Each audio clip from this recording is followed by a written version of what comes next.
After the first teaser trailer for 28 Years Later, this movie shot up to one of my most anticipated movies of 2025. Does it deliver? I'm not quite ready to say that. Ahead of 28 Years Later, I binged the previous two movies, which I had never seen before, and I was happy that I could even be able to watch them, as I know they have been very hard to find and come across for many years now, it seems like. And I really enjoyed the first one. I thought the second one was fine with some really good moments, but like I said, I was super excited for this third movie. That initial teaser trailer was absolutely fantastic. It's genuinely one of the best that I've ever seen. And this is a really hard movie to talk about right now, at this moment in time, because it seems like this is what is part one of a 3-part story, and it feels incomplete. It feels unfinished. It feels just like this first start of a huge journey. Because of that, I feel like this movie is a real mixed bag, and there's a lot of good, but there's also a lot of negative things, not necessarily straight up bad. The number one thing jumping off of that is that this is a movie that really sets up the world that they're jumping into. It brings you right back into the world that was set up in those previous two movies, but this does feel like, in a lot of ways, a standalone story. It has no connections to those prior two movies. There isn't even an end credits, post credits scene connecting to what I thought was going to be the hint at the end. And I was really enjoying just learning about this world and the rules of the world, how this is a separate island away from the infected, and how even just something as simple as the specific point in time where you get from the island to anywhere outside of it, you have to go at low tide. Little stuff like that, like the little details, and they don't bombard you with dialogue heavy moments of exposition. There's not much of that. And I also just found it to be a intense movie through and through. I thought that it wasn't as scary as I think definitely the first trailer set up. I'll just straight up say it, I think that first trailer is better than the movie itself. But again, that's not to say this is a terrible movie. I think that trailer is just like top of the tier. And so while it isn't as scary, like there are predictable jump scares,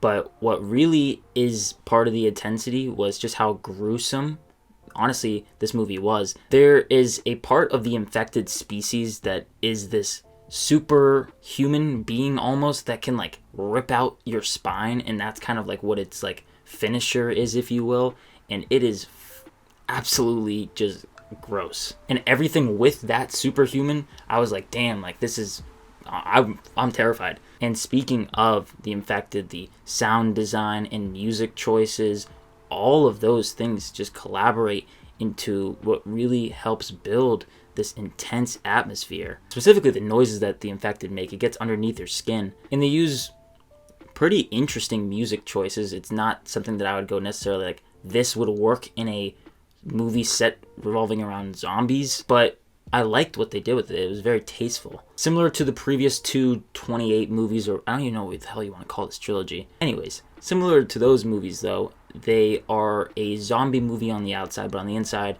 it's really a compelling, character-driven story. Those two movies have their own characters and own contained stories. Again, similar to this one, this is a family drama really at the center, and that lends to a lot of emotional moments. There's one really effective gut punch that I think, had they honestly have just gotten a little bit farther, like I was almost on the verge of tears, which is surprising because this movie as a whole can feel like tonal whiplash. It's really dark for the first chunk of it, then it adds in a lot of comedic bits that are effectively funny, like genuinely they will make you laugh, and then at the end it's somber and emotional. Does it blend all that well? Not entirely, no. But each of their individual moments, like they work in the movie. I think if they just stuck to one specifically, would have given a stronger punch at the end. And the performances are great. Jodie Comer, this is a very interesting character. There's a lot there that I'm not going to get into. And also Alfie Williams as the main character of the story.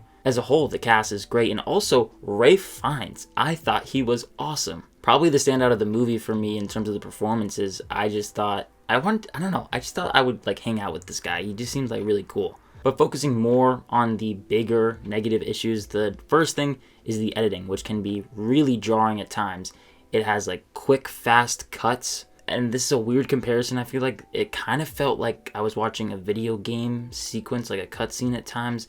I don't know, like honestly it reminded me of like Mortal Kombat a little bit. I don't know. Especially with the kills. Maybe that could just be me. There's genuinely a moment where in the theater I was watching the movie tonight, I thought that the movie just stopped. Like, I thought the projection kind of like cut out. And as a viewer, I was taken aback by that. And then the other big thing, I knew the runtime going into this movie. I knew it was just under 2 hours. So when I checked my time just to see, curious to see how much longer was left, this is as we were getting to the third act, I was like, oh, there's not that much longer left. And I'm wondering, how is everything going to be wrapped up? And that's when I realized this was going to be an unsatisfying conclusion.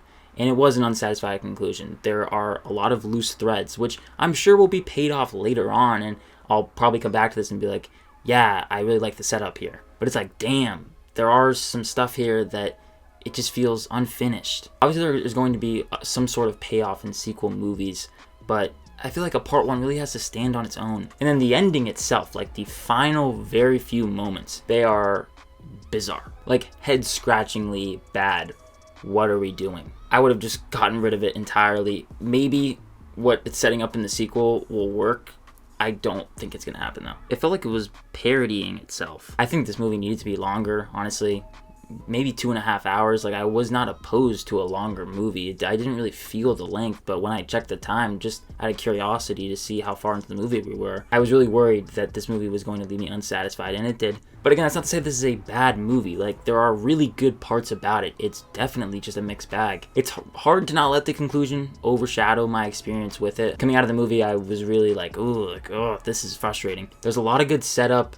It has funny moments, intense moments, very emotional moments. Do they all blend?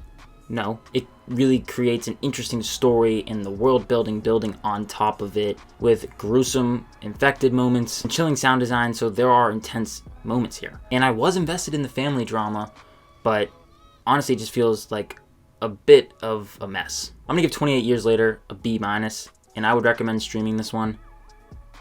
It's a disappointment in most ways, but it's also a movie that I enjoyed for the most part. It's a disappointment in the fact that it's not this top tier excellent movie, like the trailers might have suggested. And I think this is going to be a divisive movie, so be sure to let me know your thoughts down below in the comments. I'd be very curious to hear everyone's thoughts on it. Be sure to hit that like button and subscribe to the channel if you haven't already. And as always, look forward to more content coming soon. My name is Ben, people call me Meter, and I'll see you guys in the next one.